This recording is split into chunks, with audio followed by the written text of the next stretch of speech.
And we do start with breaking news here on the Plus. One person dead after an overnight blaze in Williamson County. News Channel 5 Sophie Nielsen-Colding has been on the scene for us all morning long talking to investigators, and they said this thing started like on a mattress there, Sophie?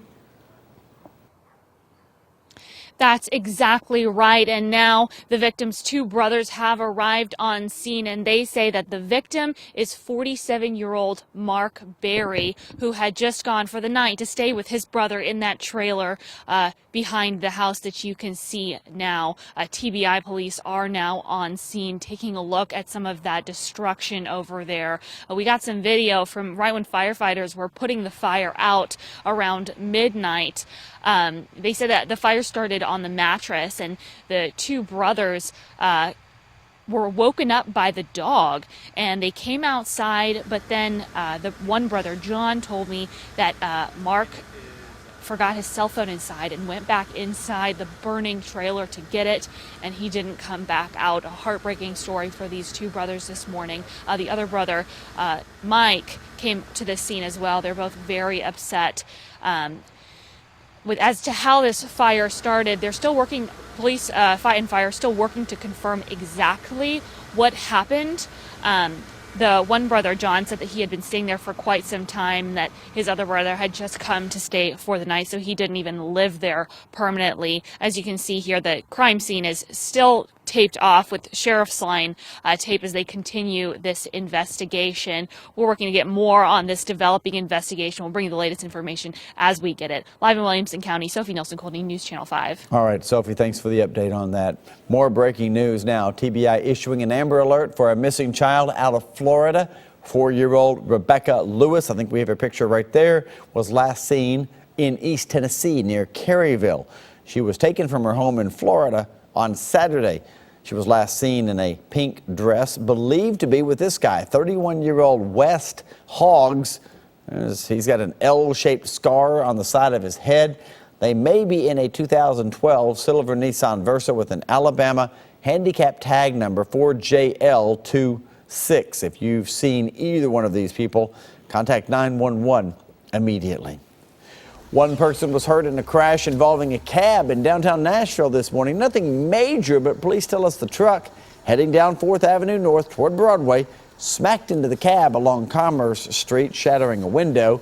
One person who was in the cab went to the hospital. Nothing serious. The driver of the truck was not injured. A death investigation is underway in the Inglewood neighborhood in North Nashville. A man in his late 20s was found inside his parked car in a Fabric Care Center parking lot along Gallatin Pike. The man's name has not yet been released. We're told he's from out of state. An autopsy is being done to determine how he died, but police do not suspect foul play at this time. Emergency crews over in Clay County will be out again looking for a man who drowned in Dale Hollow Lake over the weekend. It happened Saturday near the Holly Creek Marina. The man went under trying to save his own son from drowning. The son was rescued by another boat, but the dad never resurfaced. EMA crews are using divers and sonar to try to locate that man's body.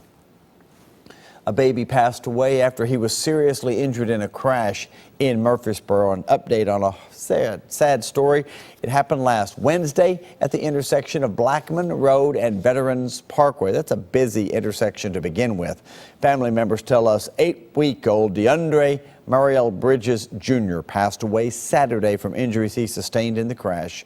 Police say the baby was in the vehicle with his dad when the car slammed into the back of a dump truck after it had slowed down to make a turn.